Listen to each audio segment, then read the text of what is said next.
श्री शिवाय नमस्तुभ्यम। आप सभी को श्रवण मास के तीसरे सोमवार की ढेरों शुभकामनाएं। प्रिय भक्तों, आज के इस वीडियो में हम बात करेंगे कि सावन के तीसरे सोमवार पर आपको पूजा किस प्रकार से करनी चाहिए, इस व्रत को किस प्रकार से करना चाहिए। इस वीडियो के पीछे हमारा उद्देश्य केवल ये है कि तीसरा सोमवार, यूँ तो सावन के सभी सोमवारों की पूजा एक ही विधि से होती है, परंतु इस वर्ष क्या है कि जो सोमवार आ रहे हैं उनके साथ कुछ अन्य तिथियां भी आ रही हैं, जिस कारण से उन दिनों पर या तो कुछ वस्तुओं का प्रयोग नहीं किया जाता है, या तो कोई व्रत पड़ जाता है तो अन्य व्रत के साथ उनको करना पड़ता है। इसीलिए आपके लिए जानना आवश्यक हो जाता है कि तीसरा जो सोमवार है उसकी पूजा आप क्या करेंगे, कैसे करेंगे, किस विधि से करेंगे, क्या आप अर्पित नहीं करेंगे, इस दिन कौन सा अन्य व्रत है या इसके साथ और कौन सा व्रत साथ में जुड़ा हुआ है इस वर्ष। जैसे कि सोमवार से पहले रविवार को तृतीया है। कौन सी तृतीया? श्रवण मास की तीज है। तीज का व्रत किया जाता है। बहुत सी माताएं बहनें जो तीज का भी व्रत करती होंगी और सावन के सोमवार भी करती होंगी। और श्रावण मास के सोमवार के अगले दिन नाग पंचमी का त्यौहार है। नागों की पूजा होती है, भगवान शंकर की पुनः पूजा होती है। तो इस प्रकार से जो सोमवार का व्रत है उसके साथ दो दो व्रत अन्य जुड़ गए हैं। तो ये जो सोमवार है इस दिन आपको क्या क्या पूजा करनी चाहिए, क्या भगवान शंकर को अर्पित करना चाहिए, कैसे पूजन करना चाहिए, जानना बड़ा महत्वपूर्ण हो जाता है। जानकारी आरंभ करेंगे उससे पहले आपसे निवेदन है कि यह भगवान की जानकारी से संबंधित एक वीडियो है, तो कृपया वीडियो को एक बार लाइक अवश्य कर दीजिएगा। आपका एक लाइक हमारे लिए बड़ा महत्वपूर्ण होता है।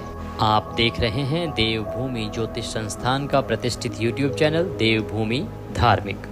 हम यहाँ पर सभी व्रत और त्योहारों की सही शास्त्रीय जानकारी प्रदान करते हैं। ज्योतिष शास्त्र और पंचांग के आधार पर आपको बताते हैं कौन सी तिथि कब है, व्रत आदि कब करना है, क्या विधि है, क्या नियम है। यदि आप सभी व्रत और त्योहारों की सही शास्त्रीय जानकारी प्राप्त करते रहना चाहते हैं तो कृपया चैनल को भी सब्सक्राइब कीजिएगा। और सब्सक्राइब के साथ ही वहाँ बेल आइकन का जो निशान बना हुआ आएगा, घंटी का निशान बना हुआ आएगा, उसको अवश्य प्रेस कीजिएगा। उसके बाद ही आपको हमारे वीडियोस प्राप्त होंगे, अन्यथा आपसे जानकारी छूट जाएगी। तो चैनल को सब्सक्राइब कीजिए और बेल आइकन को प्रेस कीजिए। अपने व्रत की सफलता के लिए, भगवान शंकर का आशीर्वाद प्राप्त करने के लिए कमेंट बॉक्स में अवश्य लिखिएगा ओम नमः शिवाय या हर हर महादेव। भगवान शंकर अवश्य ही आपकी मनोकामनाएं पूर्ण करेंगे। आइए जानकारी आरंभ करते हैं। प्रिय भक्तों, सावन के महीने के सोमवार का जो व्रत होता है ये सभी सनातनी करते हैं। छोटे बच्चे से बुजुर्ग तक, महिलाओं से लेकर पुरुष तक सभी सावन के सोमवार का व्रत करते हैं। परंतु इस व्रत को किस उद्देश्य की पूर्ति के लिए किया जाता है, ये आवश्यक हो जाता है पूजा विधि के लिए। जब आप 16 सोमवार के अनुसार करेंगे तो आपकी पूजा विधि अलग होगी, व्रत को करने का नियम अलग होगा। जब आप इसे पाशुपति व्रत के अनुसार करेंगे, आपने पाशुपति व्रत अगर उठा रखा होगा तो फिर आपकी इसकी विधि अलग होगी, नियम अलग होंगे। साथ ही यदि आप केवल सावन के 16 सोमवार कर रहे हैं तो आपको अलग विधि और अलग नियम होंगे। तो पहले ये निर्धारित होना आवश्यक है कि आप किस विधि से इसको कर रहे हैं। इस वीडियो के माध्यम से हम आपको तीनों ही विधियों के अनुसार पूजा विधि बताएंगे कि यदि आप 16 सोमवार कर रहे हैं तो कैसे व्रत पूजन करना है, यदि आप पाशुपति व्रत कर रहे हैं तो कैसे करना है, और जब आप केवल श्रावण मास के सोमवार कर रहे हैं तो क्या करना है। प्रिय भक्तों, आने वाले सोमवार के दिन आप सूर्योदय से पहले उठ जाइएगा। उठने के बाद स्नान आदि कीजिएगा, स्वच्छ स्नान कीजिएगा। इस दिन चौथ का दिन है, ध्यान रखिएगा, चतुर्थी रहेगी इस दिन। अब चतुर्थी को क्या है, बाल नहीं धोए जाते हैं, बड़ा दोष लगता है। अब यूँ तो सोमवार के दिन बहुत सारे प्रांतों में व्रत से पहले बाल धोना बड़ा आवश्यक बताया गया है और कुछ लोग नहीं भी धोते हैं। परंतु इस दिन चौथ है और चौथ होने के कारण आप सबसे पहले तो ये गलती ना कीजिएगा कि बाल धो लें। आपका बेशक सोमवार का व्रत है, फिर भी आपको अपने बाल रविवार के दिन ही धो लेने चाहिए। अब रविवार के दिन यदि आप धोते हैं तो रविवार की परेशानी ये है कि बहुत सारी माताएं बहनें इस दिन तीज का व्रत कर रही हैं, और तीज का जब व्रत करती हैं तो बहुत सारे प्रांतों में ये प्रथा है कि उस दिन भी बाल नहीं धोए जाते। उनको हमने सलाह दी थी कि आप शनिवार को धो लीजिए।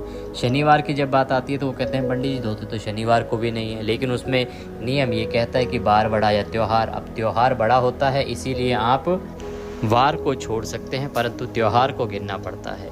तो रविवार के दिन तीज है तो आप शनिवार के दिन बाल धो लीजिए। अब जो तीज का भी व्रत कर रहे हैं वो कब बाल धोएंगे जी?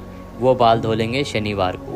और दोनों ही दिनों में आपको ब्रह्मचर्य का पालन करना है, इसका ध्यान रखिएगा।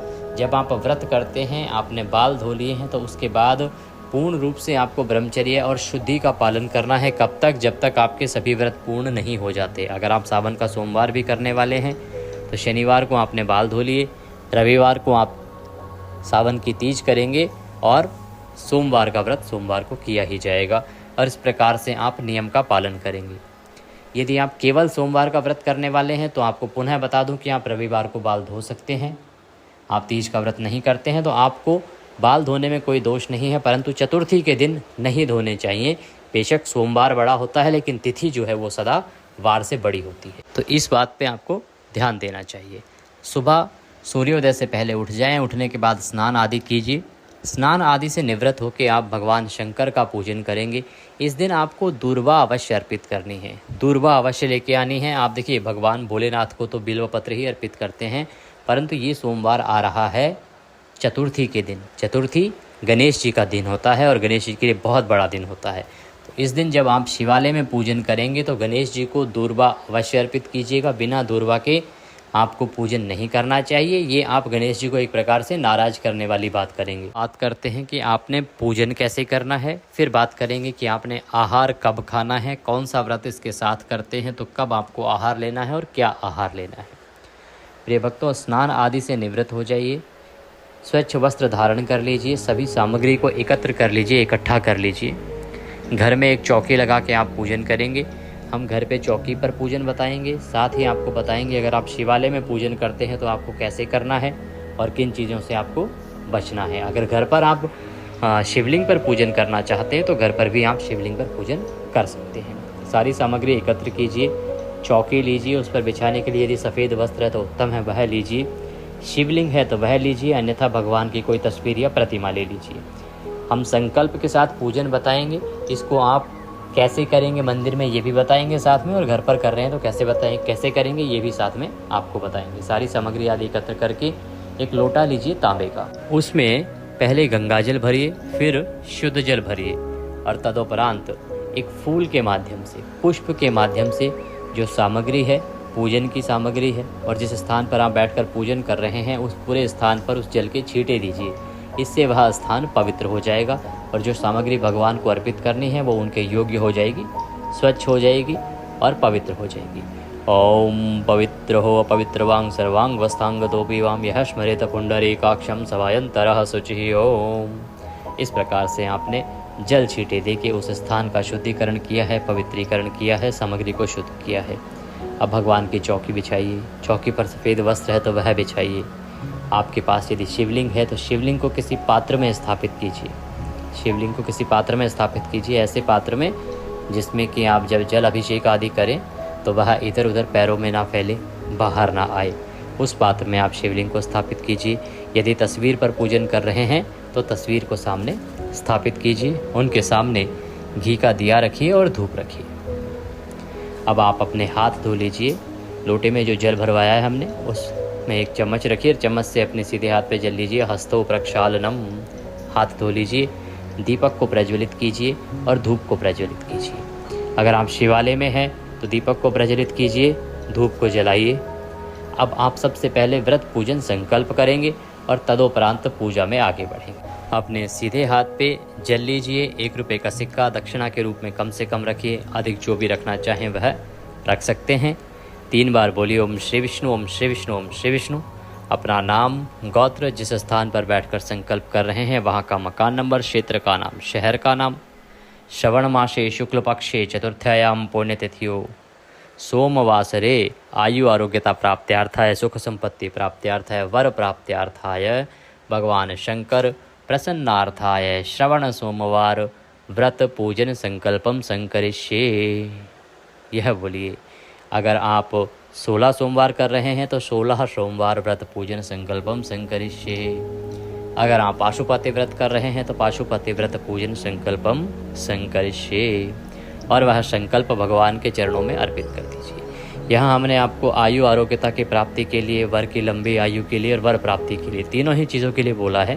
इनमें से जो आपकी कामना है वही आप संकल्प में बोलिएगा, या आप सिंपल शब्दों में संकल्प कर लीजिएगा। अगर ये आपको करने में थोड़ी सी दिक्कत हो तो हाथ में जल लेके और भगवान से प्रार्थना करना कि हे प्रभु, आज श्रवण मास की चतुर्थी के दिन सोमवार का व्रत और पूजन करने का संकल्प करता हूँ या करती हूँ। मेरे इस संकल्प की सिद्धि के लिए मेरी ये कामना है, इस कामना को पूर्ण किया जाए और मैं इसको सफलतापूर्वक कर पाऊँ, इतनी मुझे शक्ति दीजिए, इसे स्वीकार कीजिए।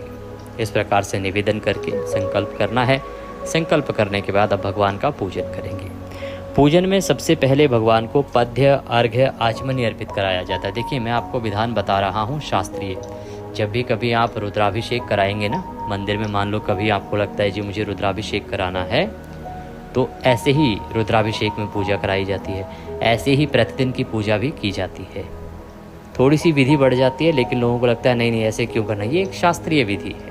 इसमें से आपको क्या क्या करना है वो आप अपने हिसाब से चूज़ कर सकते हैं। बाकी मैं भी आगे आपको बता दूंगा कि आपको क्या क्या इसमें से करना चाहिए और क्या नहीं करना चाहिए। तो सबसे पहले भगवान को पद्य, अर्घ्य, आचमनी अर्पित करेंगे। एक एक चम्मच जल एक एक मंत्र पर आप भगवान को अर्पित करते जाइएगा। ओम भूर्भुवस्सुः शिव शंकराय नमः। चंद्र व्रत पूजन अंतर्गते श्री शिवाय निमित्तार्थाय पद्यम समर्पयामि। पद्य के रूप में एक चम्मच जल अर्पित कीजिए। शिवलिंग पर पूजन कर रहे हैं तो शिवलिंग पर छोड़ दीजिए। तस्वीर पर पूजन कर रहे हैं तो उसके सामने एक पात्र रख लीजिए, कटोरी रख लीजिए, उस पर अर्पित कीजिए। अब भगवान को अर्घ्य दिया जाएगा। अर्घ्य के रूप में एक चम्मच जल अर्पित कीजिएगा। ओम भूर्भुवस्सुः श्री शिव शंकराय नमः। अर्घ्यम समर्पयामि। अर्घ्य के रूप में एक चम्मच जल अर्पित कीजिए। अब भगवान को आचमनी कराएंगे। ओम भूर्भुवस्सुः श्री शिव शंकराय नमः। आचमनिम समर्पयामि। पद्य, अर्घ्य, आचमनी आपने भगवान को कराया। अब भगवान को स्नान कराएंगे। तो जो शिवलिंग पर पूजन कर रहे हैं, शिवलिंग में भी जो घर पर कर रहे हैं इसी विधि से करें। मंदिर में जो कर रहे हैं वो यदि इस विधि से कर पाएँ तो सर्वोत्तम है। अगर इस विधि से ना कर पाएँ तो जो स्नान हम कराने जा रहे हैं यहाँ से आपको अवश्य करना चाहिए। ये पंचोपचार में आएगा। सबसे पहले भगवान को शुद्ध जल से स्नान कराएंगे। भगवान को नहलाएंगे, शिवलिंग का अभिषेक करेंगे शुद्ध जल से, जिसमें गंगा जल मिला हो उत्तम है। ओम भूर्भुवस्सुः श्री शिव शंकराय नमः। स्नान निमित्तार्थाय शुद्ध जलम समर्पयामि। स्नानम कुरुः। स्नान कराइए, भगवान को प्रेम से स्नान कराइए, शुद्ध जल से नहलाइए, शिवलिंग को नहलाइए। जो लोग घर में पूजन कर रहे हैं ना शिवलिंग का, वो एक चीज़ का ध्यान दीजिएगा कि शिवलिंग को रखने की एक विधि बताई गई है शास्त्रों में कि शिवलिंग को किस तरफ मुंह करके स्थापित करना चाहिए और शिवलिंग की पूजा करते समय आपको किस तरफ बैठना चाहिए। ये बड़ी आवश्यक बात है जो आपको ध्यान रखनी चाहिए। जब भी आप शिवलिंग की स्थापना करें तो शिवलिंग का जो जलधारी का हिस्सा है, जिसे हम उमा क्षेत्र कहते हैं, माँ पार्वती का क्षेत्र होता है, वह सदा उत्तर की ओर होना चाहिए। अर्थात जब आप शिवलिंग पर जल अर्पित करते हैं तो लिंग से उतर के जब जल नीचे जाता है और वो बाहर निकलता है, जलधारी का हिस्सा भी कहते हैं उसको, जो जलधारी का हिस्सा है वो उत्तर की ओर होगा। ये शिवलिंग को रखने की सही दिशा है और सही व्यवस्था है। इस प्रकार से जब शिवलिंग को रखेंगे तो भगवान शंकर का जो मुख होगा वो लिंग पे पूर्व दिशा की ओर माना जाएगा और आपको बैठना चाहिए दक्षिण की ओर पीठ करके, अर्थात उत्तर की ओर मुख करके। ये वो स्थान है जहाँ पर शिवलिंग की पूजा की जाती है बैठ के। यदि आप पूर्व दिशा में पूजन करेंगे बैठ के तो भगवान के नेत्रों के सीधा सामने आ गया। तीसरी आंख भगवान की खुलती है। भगवान शंकर के एकदम सामने बैठ के पूजन करना सही नहीं माना जाता। एक बात, अगर आप पश्चिम की ओर बैठते हैं तो भगवान की पीठ आ जाती है। भगवान की पीठ के पीछे बैठ के पूजन नहीं करना चाहिए, इसलिए पश्चिम की ओर भी आपको नहीं बैठना है। उत्तर की ओर, क्योंकि वो तो क्षेत्र ही माँ पार्वती का है, तो आप नहीं बैठ सकते। दक्षिण का क्षेत्र रह गया, इसमें दक्षिण की ओर पीठ करके उत्तर को मुख करके आपको शिवलिंग पर सदा पूजन करना चाहिए, चाहे घर में करें चाहे मंदिर में करें। ये सर्वोत्तम स्थान है और ये जो वर्णन है ये मैं शिव महापुराण के आधार पर आपको बता रहा हूँ। ऐसा नहीं कि मैं कुछ मनगढ़ंत बता रहा हूँ, पुराणों में ये लिखा है। हम पीछे महात्म्य में पढ़ रहे थे, शिव महापुराण में वर्णन आया था। आप अगर हमारे चैनल पर सुन रहे हैं प्रतिदिन शिव महापुराण, तो उसमें भी आप इस वर्णन को सुन सकते हैं कि कैसे बैठना चाहिए शिवलिंग के सामने। तो जब भी आप घर पे भी पूजन करें इसी विधि से बैठिएगा। मंदिर में भी जा रहे हैं तो इसी स्थान पर बैठे, इसी स्थान से आपको जल अर्पित करना चाहिए, भगवान को पूजा की सामग्री अर्पित करनी चाहिए। इसी स्थान पर बैठ के, इसी दिशा में खड़े होके आपको यह सब कर्म करना चाहिए। आइए पूजन में आगे बढ़ते हैं। भगवान को आपने स्नान कराया, स्नान कराने के बाद पंचामृत बना लीजिए। कच्चा दूध, दही, घी, शहद और शक्कर से पंचामृत बनाइए और पंचामृत को भगवान को अभिषेक कराएंगे पंचामृत से। अब ओम भूर्भुवः श्री शिव शंकराय नमः पंचामृतम समर्पयामि। पंचामृत अर्पित कीजिए भगवान को। भगवान रुद्र को अभिषेक कराइए, शिवलिंग को अभिषेक कराइए। घर पर पूजन कर रहे हैं शिवलिंग पे तो करवाइए, मंदिर में है तो भी अभिषेक करवाइए, अर्थात भगवान को अच्छे से पंचामृत से मल मल के नहलाइए। आप अगर तस्वीर पर पूजन कर रहे हैं तो पंचामृत को पुष्प पे लगा लीजिए, फूल पे, और वह फूल पे लगा के अर्पित कर दीजिए। पंचामृत स्नान के बाद शुद्धियोदक स्नान कराया जाता है, गंगा जल युक्त जल से स्नान कराइएगा। ओम भूर्भुवः श्री शिव शंकराय नमः। शुद्धियोदक स्नान निमित्तार्थाय शुद्ध जलम समर्पयामि। शुद्ध जल अर्पित कीजिए, भगवान शंकर को शुद्ध जल से नहलाइए, सब साफ कर दीजिए। शिवलिंग पर किसी भी प्रकार का पंचामृत लगा हुआ नहीं रहना चाहिए। शुद्ध जल से नहलाने के बाद अब परमात्मा को आप इत्र अर्पित करेंगे, जनेऊ अर्पित करेंगे। भगवान को पहले इत्र लगाइए और जनेऊ लगाइए। ओम भूर्भुवः श्री शिव शंकराय नमः यज्ञोपवीतं समर्पयामि। ओम भूर्भुवः श्री शिव शंकराय नमः इत्रं समर्पयामि। सुगंधित लेपनम कुरु। जो भी सुगंधित लेप आपके पास है वह अर्पित कीजिए, नहीं है तो कोई बात नहीं। जनेऊ अगर लाए हैं तो जनेऊ अर्पित कीजिए, नहीं है तो कोई बात नहीं। अगर आप भस्म लाए हैं तो भस्म को लगाइए भगवान पे, अच्छे से भस्म को लगाइए। और अब आप वस्त्र अर्पित करेंगे। वस्त्र के रूप में मौली का एक टुकड़ा तोड़िए और वह अर्पित कीजिएगा। ओम भूर्भुवः श्री शिव शंकराय नमः वस्त्रम समर्पयामि। वस्त्र अर्पित कीजिए। वस्त्र अर्पित करने के बाद भगवान को बिल्व पत्र अर्पित करेंगे, पुष्प अर्पित करेंगे। तो बिल्व पत्र को चढ़ाने का तरीका यह है कि बिल्व पत्र की जो चिकनी सतह होती है ना, वह भगवान के लिंग को स्पर्श करते हुए होनी चाहिए। पूजा विधि के बाद आगे हम बताने वाले हैं कि व्रत कैसे करना है, कौन से व्रत के साथ कौन सा व्रत किस विधि से किया जाएगा, कैसे खोलना है। तो थोड़ा सा प्रतीक्षा कीजिए, बस पूजा विधि पूर्ण करें, उसके बाद हम उन चीज़ों के बारे में बात करेंगे। बहुत ही महत्वपूर्ण जानकारी है वो आपके लिए। तो इस प्रकार से भगवान को बिल्व पत्र चढ़ाइए। ओम भूर्भुवः श्री शिव शंकराय नमः बिल्वपत्रम समर्पयामि। बिल्वपत्र चढ़ाइए। पुष्प माला अर्पित कीजिए, माला है तो, और फूल है तो फूल अर्पित कीजिए। ओम भूर्भुवः श्री शिव शंकराय नमः पुष्पम समर्पयामि। पुष्प अर्पित कीजिए, माला अर्पित कीजिए। पुष्प माला और पुष्प अर्पित करने के बाद भगवान को भांग धतूरा आदि जो भी आपके पास सामग्री है अन्य, वह सभी चढ़ा दीजिए। और तदुपरांत भगवान को धूप दिखाइएगा और दीप दिखाइएगा। ये आवश्यक है, ये करना चाहिए आपको। ओम भूर्भुवः श्री शिव शंकराय नमः धूपम अर्पयामि। ओम भूर्भुवः श्री शिव शंकराय नमः दीपम दर्शयामि। तो स्नान कराना है आपने तीनों प्रकार से, पहले जल से, फिर पंचामृत से, फिर जल से। और उसके बाद वस्त्र अवश्य अर्पित करना है आपने 2, पुष्प अवश्य अर्पित करने हैं आपने 3, धूप दीप अवश्य दिखाने हैं आपने 4। धूप दीप दिखाने के बाद भगवान को नैवेद्य अर्पित किया जाता है। नैवेद्य में जो भी आपके पास फल हो तो फल चढ़ाइए, मिठाई हो तो मिठाई चढ़ाइए। जो भी आपके पास लेके आए हैं आप, वह नैवेद्य अर्पित कीजिए भगवान को। ओम भूर्भुवः श्री शिव शंकराय नमः नैवेद्यम समर्पयामि। नैवेद्य अर्पित कीजिए और इसके बाद जल आचमनी कराइए। जल आचमनी 1 चम्मच जल लीजिएगा और भगवान को अर्पित कीजिएगा। ओम भूर्भुवः श्री शिव शंकराय नमः जलाचमनीम समर्पयामि।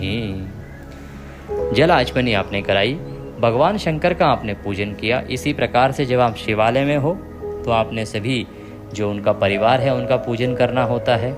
इसमें जब आप गणेश जी का विशेष रूप से पूजन करेंगे तो उन्हें दूर्वा अवश्य अर्पित कीजिएगा। ओम भूर्भुवः श्री गजाननाय नमः दुर्वांकुरम समर्पयामि। इस प्रकार से मंत्र बोलते हुए यह दूर्वा भगवान गणेश को अर्पित कीजिएगा। आज चतुर्थी का दिन है, गणेश चतुर्थी का दिन है, तो इस बात का विशेष ध्यान रखिएगा। हाँ, इस दिन पंचामृत से स्नान कराया जा सकता है भगवान को, क्योंकि पिछला जो सोमवार था वो एकादशी के दिन था।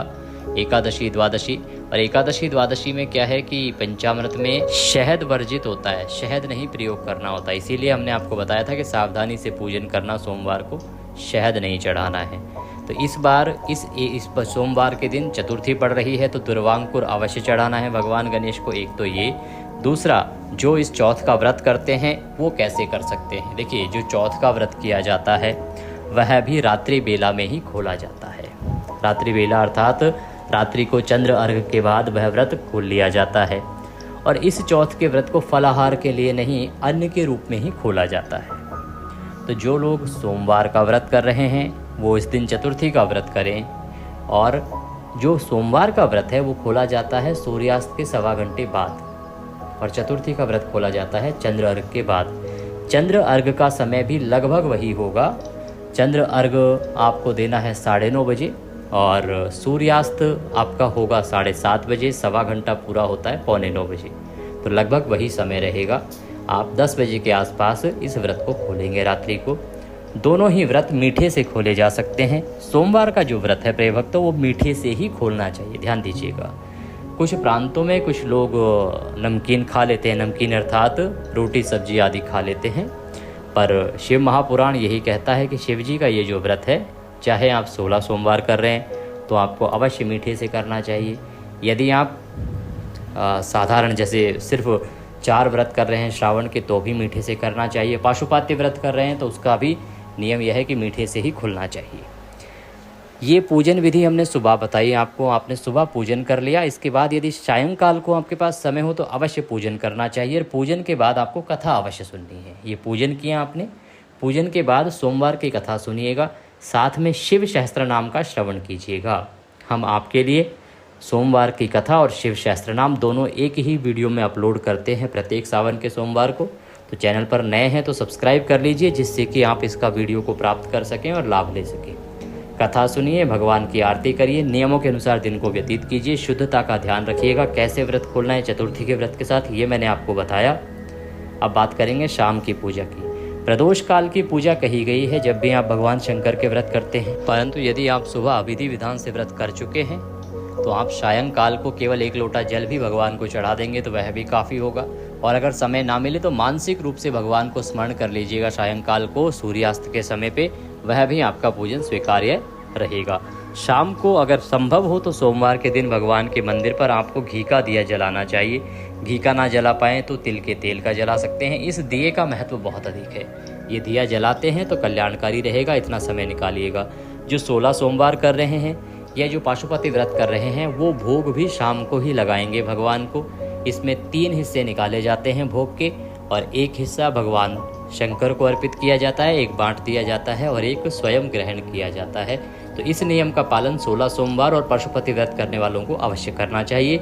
जो केवल इस नियम से कर रहे हैं कि हम तो सावन के 4 सोमवार कर रहे हैं, तो उनको इस नियम का पालन करने की आवश्यकता नहीं है। वो केवल भगवान को स्मरण करते हुए सायंकाल को नमस्कार करने के बाद जब आप व्रत खोलेंगे तो भगवान शंकर को अवश्य ही भोग लगाइएगा, मानसिक भोग लगाइएगा, और उसके बाद आप अपने व्रत को खोल सकते हैं। मीठे से ही व्रत खोला जाएगा, इसका ध्यान रखना है।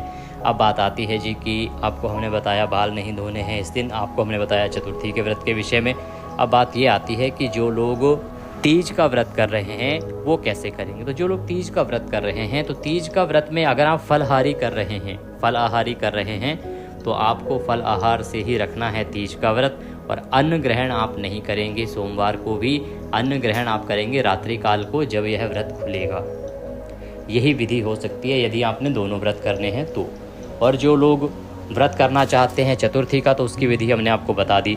और जो लोग ये चाहते हैं कि हमें नागपंचमी करनी होती है और उससे पहले सोमवार पड़ रहा है, तो नागपंचमी कैसे करेंगे। तो प्रिय भक्तों, सोमवार का जो व्रत है वो रात्रि को ही खुल जाता है अन्न से, तो उसमें कोई प्रॉब्लम नहीं होनी चाहिए, परेशानी नहीं होनी चाहिए। रात्रि को आपने व्रत खोल लिया है, अन्न खा लिया है। अब अगले दिन आप सुबह उठ के और नागपंचमी की पूजा कीजिए, विधि विधान से संकल्प करके व्रत कीजिए और उसको पूर्ण कीजिए। वह व्रत भी सायंकाल को पूर्ण हो जाता है, उस समय आप उसमें ग्रहण कर सकते हैं, तो कोई दोष नहीं है। इस प्रकार से सोमवार के साथ आप चतुर्थी का व्रत कैसे करें, तृतीया का कैसे करें, नागपंचमी का कैसे करें, ये संपूर्ण जानकारी हमने आपको प्रदान की है। जानकारी थोड़ी भी अच्छी लगी हो तो कृपया लाइक अवश्य कर दीजिएगा। कमेंट बॉक्स में अवश्य लिखिएगा जय शिव शंकर या ओम नमः शिवाय। भगवान शंकर अवश्य ही आप पर प्रसन्न होंगे। और जितना हो सके वीडियो को फॉरवर्ड कीजिए जिससे कि सभी लोग इसका लाभ ले सकें, सही जानकारी प्राप्त कर सकें, क्योंकि सवाल सभी के पास हैं कि कैसे चतुर्थी का व्रत इसके साथ होगा या अन्य व्रत कैसे किए जा सकते हैं। भगवान सब पर कृपा करें। श्री शिवाय नमः।